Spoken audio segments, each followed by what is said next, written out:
मानव समाचार मानवता के हक में 700 किलोमीटर दूर रहने वाले हमारे मजलिस-ए इत्तेहादुल मुस्लिमीन के कौमी सदर असदुद्दीन ओवैसी साहब ने मालेगांव के गरीबों के दर्द को महसूस किया था और 2 ट्रक भर करके उन्होंने यहाँ के गरीब आवाम के लिए रिलीफ में किट भेजी थी।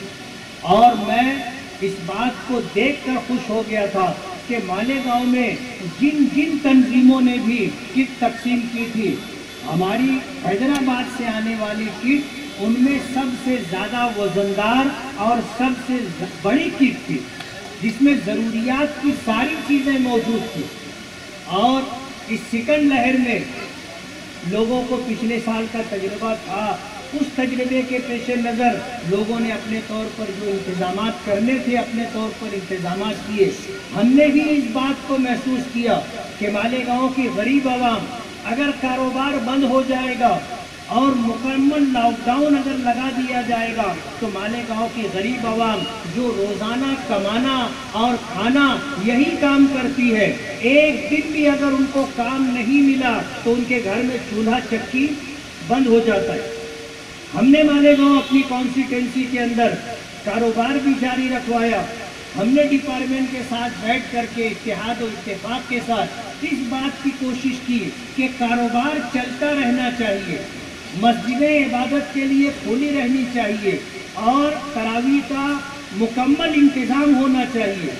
आपने इस बात को अपने चश्मे सर से देखा कि नदी के मशरकी इलाके में अपनी कॉन्स्टिट्यूंसी के अंदर अल्हम्दुलिल्लाह लोगों ने आज़ादी के साथ रमज़ानुल मुबारक में रोज़े के साथ 5 वक्त नमाजों का एहतमाम किया, तरावी का एहतमाम किया।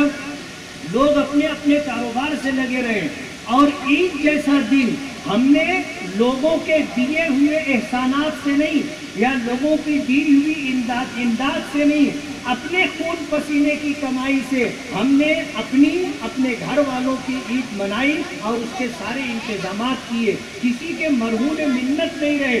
मालेगांव आज भी जिस तरह चल रहा है आपने देखा रमज़ानुल मुबारक में और उसके आगे पीछे इसी तरह हमारा ये शहर जीता जागता अपना कारोबार करता रहा है। ये सेकंड लहर आने के बाद हमारे कौमी सदर असदुद्दीन ओवैसी साहब ने इलाज और मुआवजे की लाइन से जो सामान औरंगाबाद के लिए, मालेगांव के लिए, धुलिया के लिए भेजा है वो आज हमारे सामने है। स्टेज पर वेंटिलेटर, कॉन्सेंट्रेटर मशीन और इसमें जितने लवाजिमात हैं उसी के साथ दवाएं, ये सारी चीज़ें उन्होंने भेजी है। जाहिर बात है उन्होंने इस बात का स्टेज से ऐलान किया था कि मालेगांव शहर आप मजलिस-ए इत्तेहादुल मुस्लिमीन के नुमाइंदे को चुन करके दें और असम्बली तक पहुंचाएं। मालेगांव को मैं अपना शहर समझूंगा और मालेगांव की ज़रूरियात के लिए मैं हमा वक्त तैयार रहूंगा। और इस बात का वादा किया था कि मालेगांव शहर के अंदर हर 2-4 महीने पर मेरा आना रहेगा, लेकिन लॉकडाउन की वजह से और इसी तरह कोरोना वबाई बीमारी की वजह से आज उस वादे को वो पूरा नहीं कर सके। ये मजबूरी थी और उनकी ही नहीं, आज हिंदुस्तान में तमाम लोगों की मजबूरी है। हमारा ये शहर चल रहा है तो हमें लॉकडाउन का पता नहीं है। आप नदी के उस तरफ चले जाएं तो आपको पता चलेगा लॉकडाउन किसको कहते हैं। बंद है, ऐसा लगता है जैसे कर्फ्यू लगा हुआ है। होटलों से होटलें बंद है, खाना अगर आपको लेना है तो पार्सल में मिलेगा, आप होटल में बैठ करके खाना नहीं खा सकते, सारी दुकानें बंद है। लॉकडाउन में सफ़र करने की ममानत है। ऐसे हालात में फिर भी इस बात को वो मालेगांव के लिए महसूस कर, अगर हुकूमत इस बात को नहीं मानती है तो ये पहले वाहिद मुजाहिद और शेर थे जिन्होंने महाराष्ट्र में लॉकडाउन के खिलाफ तहरीक का ऐलान किया था और उनकी तहरीक के ऐलान से हुकूमत महाराष्ट्र ने डरकर पहला लॉकडाउन का फेस वापस लिया था। ये मजलिस-ए इत्तेहादुल मुस्लिमीन की लॉकडाउन में काम का कारकर्दगी है। आज हमने हर तरीके से ये लॉकडाउन में हमारे जिम्मेदारों ने काम किया है। मजलिस ने सिर्फ जबानी जमा खर्च से जो है इस लॉकडाउन में काम नहीं किया। आप कौमी सतह से लेकर आज शहरी सतह पर आप देख रहे होंगे कि मजलिस के जितने जिम्मेदार हैं उन्होंने अपना जो है फर्ज बहुस्न खूबी निभाया। ऐवानों में कहा, सड़कों पे कहा, جہاں جہاں نمائندگی کی ضرورت رہی ہمارے نمائندوں نے اپنی نمائندگی کا حق ادا کیا۔ آج اسی کی ایک کڑی کے سلسلے میں آج ہمارے قومی صدر کی جانب سے مالیگاؤں شہریان کے جو کورونا مریض ہیں ان کے علاج کے لیے یہ لوازمات لائے گئے ہیں۔ میں تمام شہریان کی جانب سے، تمام مجلس اتحاد المسلمین کے چاہنے والوں کی جانب سے میں ہمارے قومی صدر صاحب کا بہت بہت شکریہ ادا کرتا ہوں۔ میں ان کا ممنون ہوں کہ آپ نے مالیگاؤں شہر پر توجہ دی، جس طریقے نے آپ نے لاک ڈاؤن کے پہلے فیز میں آپ نے یہاں پر جو ہے ریلیف بھیج کر مالیگاؤں شہر سے اپنی محبت کا اظہار کیا تھا، اسی طریقے سے آپ نے مریضوں کے علاج کے لیے جو لوازمات بھیجے ہیں، یہ مالیگاؤں شہر آپ کے اس احسان کو کبھی نہیں بھولے گا جو آپ نے وعدہ کیا تھا کہ آپ اس شہر سے نمائندہ مجلس اتحاد المسلمین کا منتخب کر کے دو، آپ اس شہر کو اپنا شہر مانیں گے اور ضرورت پڑنے پر اس شہر کے ساتھ کھڑے رہیں گے۔ بالکل ہمارے قومی صدر نے اپنے وعدے کو بجا لایا اور ایماندارانہ طریقے سے اپنے وعدے کو پورا کیا، اور جسے شہر پوری کھلی آنکھوں سے دیکھ رہا ہے، ریاست پوری کھلی آنکھوں سے دیکھ رہی ہے۔ اور وہ سیل کھولنے کے لیے ہزاروں روپے کی فائن جرمانہ دینا پڑ رہا۔ وہ آدمی جو ایسی دکان چلاتا ہے کہ دن بھر بھی اگر محنت کرے گا تو محض 1000 روپے 2000 روپے اگر کمانے والا آدمی ہے، اس کے پاس کام کرنے والے جو بندے ہیں ان کو پیسہ دے کر وہ اپنے گھر پر کتنے پیسے لے کر جائے گا، یہ سب جانتے ہوئے فائن کتنی تو 50,000 روپے 80,000 روپے 1,00,000 روپے۔ میں واحد ایک ایسا پبلک کا نمائندہ تھا جس نے پوری طاقت لگائی، پرشاسن کے ساتھ، پولیس کے ساتھ آنکھ میں آنکھ ڈال کر یہ کہا کہ آپ کی منمانی نہیں چل سکتی ہے۔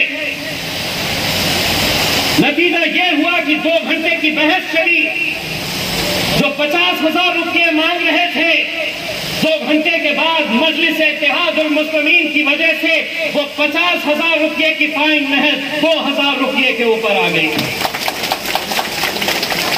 لیکن اس کا تھوڑا خامیازہ مجھے بھی بھگتنا پڑا۔ میرے اوپر کیس لا دیا گیا، FIR رجسٹر کر دی گئی، 2 نان بیلیبل قلم ایسی لگا دی گئی کہ جس کے اندر جیل جانا طے ہے۔ وہ یہ سمجھے کہ کڑی قلم لگاؤ تو یہ آئے گا، معافی مانگے گا، گڑ گڑائے گا اور کہے گا کہ یہ قلم واپس لے لو، یہ کیس واپس لے لو۔ مجلس اتحاد المسلمین ہے، اگر عوام کی خدمت کرتے کرتے اگر جیل جانے کا بھی وقت آیا تو الحمدللہ سینہ چوڑا کر کے جائیں گے، لیکن خدمت کرتے رہیں گے۔ یہ سیکھ ہمیں بیرسٹر اسد الدین اویسی صاحب کی طرف سے ملی ہے۔ یہی کام الحمدللہ آج مالیگاؤں میں کتنی مشکلوں، کتنی دشواریوں کے بیچ میں ہمارے مفتی صاحب، ہمارے خالد بھائی، ہمارے تمام کارپوریٹرز، میں محسوس کر سکتا ہوں کہ جس شہر کے اندر مجلس اتحاد المسلمین کے کارپوریٹرز ہیں ان لوگوں کو کیسی کیسی دشواریوں کا سامنا کرنا پڑتا ہے۔ سبھی راجنیتک پارٹیوں نے یہ طے کر کے رکھا ہے، چاہے وہ کانگریس ہو، راشٹروادی ہو یا شیو سینا ہو، ہم سب کو پیسہ دیں گے، لیکن جہاں مجلس کے لوگ ہیں ہم وہاں پر پوری رکاوٹیں پیدا کریں گے۔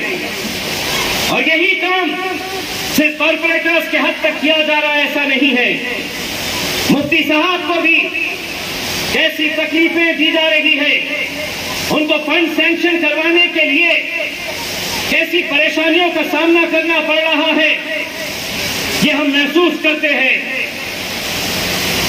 اور دلی میں یہ میں بھی محسوس کرتا ہوں، جب یہ طے کر لیتے ہیں کہ ہم سب کو دیں گے، اس کو نہیں دیں گے، اس کو مطلب مجھے نہیں دیں گے، وہ تکلیف اس بات کی ہے کہ پہلے تو ایک شیروانی تھی جو بولتی تھی، اب 2 آ گئے اور دونوں کے دونوں بولتے ہیں، یہ تکلیف ہے۔ بڑا ان کا چہرہ دیکھنے جیسا ہوتا تھا، یہ کہتے تھے یہ جو حیدرآباد मेहरबानी है, ये जो MP है ये कितना भी कर ले, ये एक है तो एक ही रहेगा। हमने उनसे कहा नहीं, एक के दो होंगे, और इंशाअल्लाह आने वाले वक्त के अंदर 2 के 10 कैसे होते हैं ये आवाम करके दिखाएगी। बस मेरे भाइयों, मुत्तहिद रहिए।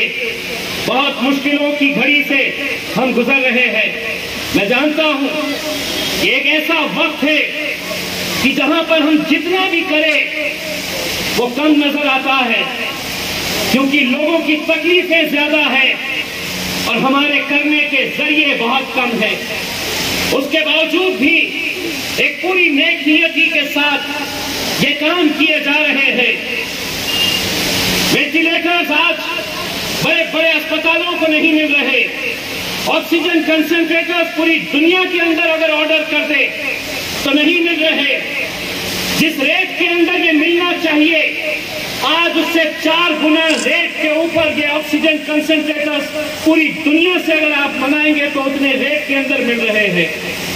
असद साहब ने जब 1 महीना पहले ये कहा कि कैसे रेट इसके बढ़ा दिए गए हैं, तो मैंने कहा कि असद भाई, इतने महंगे रेट के अंदर तो क्या हम मंगा रहे हैं? उन्होंने कहा हाँ, क्योंकि इस वक्त पैसा मायने नहीं रखता है। अगर एक वेंटिलेटर, ऑक्सीजन कंसंट्रेटर्स से अगर किसी की जान बच जाए तो इसकी कोई कीमत नहीं है, कोई कीमत नहीं है। क्योंकि आज इंसानी जान बहुत मायने रखती है। लेकिन हमने देखा है कि कैसे हम चिल्लाते रहे। मैं पिछले 5 साल जब असेंबली में था, मैं चिल्लाता रहा कि अस्पतालों के ऊपर पैसा खर्च करो। 200 बेड का हॉस्पिटल मेरे औरंगाबाद शहर में 2013 के अंदर सैंक्शन हुआ था, लेकिन महज एक 7 एकड़ जमीन चाहिए थी, नहीं मिल रही थी। जब MP बना, हाई कोर्ट के अंदर PIL फाइल करी, और अल्हम्दुलिल्लाह ये बात बताते हुए खुशी हो रही है कि इंशाअल्लाह ये 200 बेड का एक नया हॉस्पिटल, सरकारी हॉस्पिटल, अगले 8 दिनों के अंदर इसका काम शुरू होने वाला है 110 करोड़ रुपए की लागत से। हम कोशिश कर रहे हैं और कामयाब भी हो रहे हैं। कोशिश हमारी है और कामयाबी इसलिए मिल रही है कि आप लोगों की दुआएं हमारे साथ हैं। बस आप लोगों की दुआएं हमें चाहिए, और हमें यकीन है कि फिर चाहे जितनी भी मुश्किलें आए, जितनी भी परेशानियां आए, हम इंशाअल्लाह उसका मुकाबला करेंगे। हम सब मिलकर इसका मुकाबला करेंगे इंशाअल्लाह।